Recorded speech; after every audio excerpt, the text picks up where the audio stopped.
महाराष्ट्र का जो assembly election हुआ 2024 का, वो उद्धव ठाकरे के लिए या तो कह सकते हैं उनकी पॉलिटिकल करियर को समाप्त करने वाला परिणाम लाया, या उद्धव ठाकरे के लिए महाआघाड़ी छोड़ने का परिणाम लेके आया। उद्धव ठाकरे ने क्या सोच लिया कि अब महाआघाड़ी से अकेले चलने का रास्ता ही सही है, या वो फिर से लौटना चाहते हैं हिंदुत्व के रास्ते पे, जिसकी वजह से उनको काफी नुकसान पहुंचाना पड़ा। ये सब बातें हैं, लेकिन इससे सबसे बड़ी बात क्या है कि आखिर उद्धव ठाकरे यहां तक पहुंचे कैसे। बीएमसी का चुनाव आने वाला है और बीएमसी के चुनाव में अब जो खबरें आ रही हैं कि उद्धव ठाकरे इसमें महाआघाड़ी के साथ चुनाव नहीं लड़ेंगे। ये क्यों? क्योंकि इनके प्रवक्ता भी बोलने लगे हैं, चाहे मीडिया में हो चाहे प्रिंट मीडिया में हो, ऐसे वो बयान देने लगे हैं कि हमारे जो कोर टीम है या हमारे कार्यकर्ता तो जमीन पे हैं, वो नहीं चाहते हैं कि महाआघाड़ी के साथ मिलकर हम बीएमसी का चुनाव लड़ें। लेकिन आखिर उद्धव ठाकरे इस रास्ते तक, अंजाम तक पहुंचे कैसे? इसमें सबसे बड़ा कारण क्या है? देखिए, मैं हमेशा से पहले से बोलता रहा हूं कि कोई भी चुनाव, ध्यान दीजिए, जो भी आप मेरे वीडियो देखते हो, देखते आ रहे हो, तो आप मान के चलिए कि मैं हमेशा से बोलता रहा हूं कि जो पॉलिटिक्स होता है और जो राजनीतिक दल होते हैं, जीत का कारण क्या होता है? नैरेटिव। आप किस नैरेटिव से जीतते हैं, ये बड़ा बात है। अब मैं ये नहीं मानता कि भ्रष्टाचार या आप कोई काम करते हैं उससे आपको चुनाव में सफलता नहीं मिलती। मैं कभी भी नहीं मानता, मैं बोलता आया हूं कि कोई भी चुनाव आप केवल भ्रष्टाचार, विकास या इस तरह के मुद्दे से चुनाव जीत सकते हैं। इस चुनाव का ऐसा नहीं कि महत्व नहीं होता है, ये मुद्दे महत्वपूर्ण नहीं होते हैं महत्वपूर्ण, लेकिन इसके बेस पे चुनाव नहीं जीत सकते। अर्बन इलाके में आप जीत सकते हैं, जैसे दिल्ली हो, मुंबई हो, ऐसे जगहों पे ये मुद्दे काम आते हैं। भ्रष्टाचार हो गया, डेवलपमेंट हो गया, या महंगाई कितनी है, ये सब काम आते हैं। लेकिन जैसे आप रूरल एरिया में जाते हैं, और भारत जानते हैं कृषि प्रधान देश है, गांवों का देश है, तो आपका नैरेटिव जो है वो काउंट करता है, या आप किस नैरेटिव से जीतते हैं। और यही कारण है कि मैं हमेशा से बोलता हूं, एका दुका चुनाव छोड़ दीजिए कि दिल्ली का चुनाव, हमेशा लोग बोलते हैं कि जो भ्रष्टाचार के मुद्दे पर, इंडिया अगेंस्ट करप्शन को लेकर अरविंद केजरीवाल आगे बढ़े और वो चुनाव जीते। लेकिन आप देखिए उत्तर प्रदेश में जो भी जीत हासिल हुई, पर ज्यादातर चुनाव जो होते हैं नैरेटिव से जीतते हैं। अब क्या हुआ महाराष्ट्र में कि जो उद्धव ठाकरे का शिवसेना है, जो पहले शिवसेना था, जिसमें शिंदे साहब का शिवसेना भी था और उद्धव ठाकरे का शिवसेना, जो बाला साहब के नीचे था शिवसेना, उनका एक आइडियोलॉजी था हिंदुत्व का, और इतना स्ट्रॉन्ग था आइडियोलॉजी कि लोग जितने भी, एक तो मराठी मानुस और दूसरा जो हिंदुत्व की आइडियोलॉजी में बिलीव करते थे, वो शिवसेना को वोट देते थे। तो अब इस आइडियोलॉजी को पहले तो छोड़ के एकदम बिल्कुल बहुत दूर निकल गए। पहले उन्होंने महाआघाड़ी के साथ गठबंधन किया, उसके बाद वो मुख्यमंत्री रहे, लेकिन उस समय थोड़ा थोड़ा उन्होंने, मतलब बोल सकते हैं कि कंप्रोमाइज करना शुरू किया।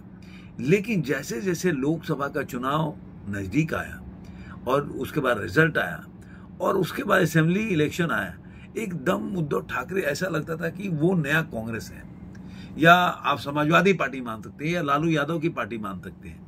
अब जो मराठी मानुस है, जो हिंदुत्व लोग जो बाला साहब को मानते हैं, उनको ये डाइजेस्ट नहीं हो पाएगा कि ठीक है, आपने बीजेपी के साथ गठबंधन तोड़ दिए और अलग अपना रास्ता चुना है, लेकिन आप एकदम इस तरह से सेकुलरिज्म की बात करें, वक्फ बोर्ड का समर्थन करने लगे आप, और जो औरंगजेब के मजार को भी समर्थन करने लगे। इस तरह की जब आपके प्रवक्ताएं, आपके नेताओं के जबान से जब ये बातें आने लगी, तो कहीं ना कहीं ये दर्शाता कि आप अपनी आइडियोलॉजी से बहुत आगे निकल चुके हैं। और इसमें सबसे ज्यादा अगर कोई आग में घी डालने का काम किया तो वो है संजय राउत। संजय राउत का हमेशा से इस तरह का ऊट पटांग बयान देना और स्थितियों को बहुत ही ज्यादा, मतलब बोलते कॉम्प्लिकेटेड बना देना, उनकी आदत सी है। बीजेपी का, मुझे लग रहा है कि बीजेपी के साथ रिश्ता जो खराब हुआ, उसमें संजय राउत का जो बयान है उसका बहुत बड़ा हाथ है।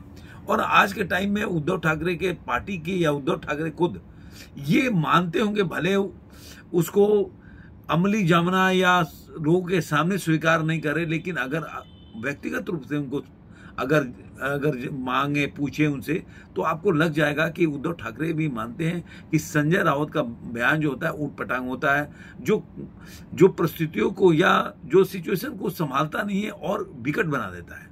वो जिस गठबंधन के साथ रहते हैं वो गठबंधन के साथ वो विकट बना देते हैं। जैसे मैंने आपको बोला कि जैसे कि शिंदे साहब जो थे उनको भी बार्गेनिंग करना था, लेकिन उन्होंने कभी बाहर आके नहीं बोला, ऐसा बीजेपी के खिलाफ बयान नहीं दिया।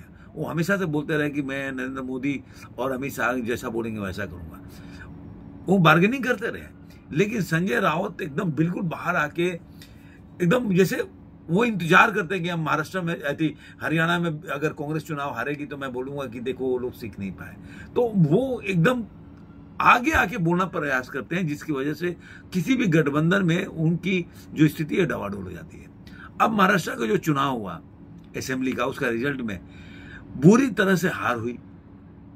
अब लोकसभा के चुनाव का भी आकलन करेंगे, वोट प्रतिशत के चुनाव का अगर शिवसेना का देखेंगे तो उसमें आपको लगेगा जो कोर शिव सैनिक हैं उन्होंने ज्यादा साथ दिया शिंदे साहब के शिवसेना को बनिस्पत उद्धव ठाकरे के शिवसेना को। उसका वजह यह है कि जो भी सीट निकाले वो कांग्रेस और एनसीपी के वोट से निकाले। इसकी वजह से एनसीपी और कांग्रेस ने उनको उस तरह से सीट नहीं दिया असेंबली में जिस तरह की वो मांग रख रहे थे, या वो मुख्यमंत्री बनना चाहिए, उस तरह का डिमांड को उन्होंने माना नहीं। अब उद्धव ठाकरे को भी लगने लगा कि जो कोर वोट से बहुत मतलब उनके वोट थे हिंदुत्व के, वो आगे निकल रहे। तो अभी बीएमसी के चुनाव पे चर्चा करने के लिए 18 सदस्यों का एक मीटिंग किया गया।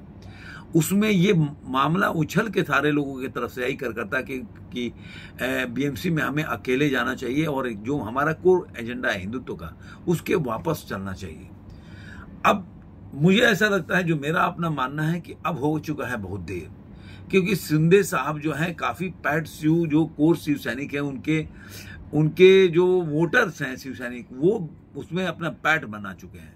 तो अब उद्धव ठाकरे को इसको तोड़ना बहुत ही मुश्किल होगा।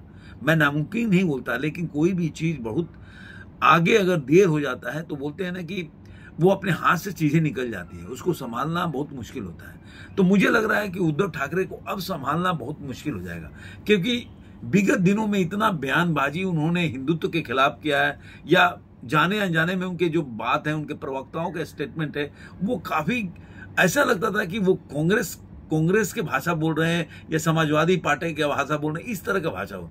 अब अचानक से अगर वो अपने कोर एजेंडे, कोर जो उनका आइडियोलॉजी है उस पर अगर लौट के भी आते हैं, तो एक तो जो एनसीपी से और कांग्रेस का वो चाहते हैं कि अकेले चुनाव लड़े, तो उसे तो हटेगा ही, तो उनके वोट तो उनको मिलेंगे नहीं। दूसरा जो उनके कोर वोटर हैं वो जो शिंदे साहब के साथ चले गए, वो उसको खींचना अपने तरफ आज के टाइम में बहुत बड़ा एग्जाम है उद्धव ठाकरे के लिए। तो मुझे लग रहा है कि बीएमसी का चुनाव तय करेगा कि अभी उद्धव ठाकरे के पॉलिटिकल जो कैरियर है या उनकी पार्टी की पॉलिटिकल कैरियर है और कितना दिन तक चलने वाली है। आपको ये वीडियो कैसा लगा जरूर कमेंट बॉक्स में बताइएगा। फिर मिलेंगे ऐसे किसी वीडियो में। आज के अंत में इतना ही।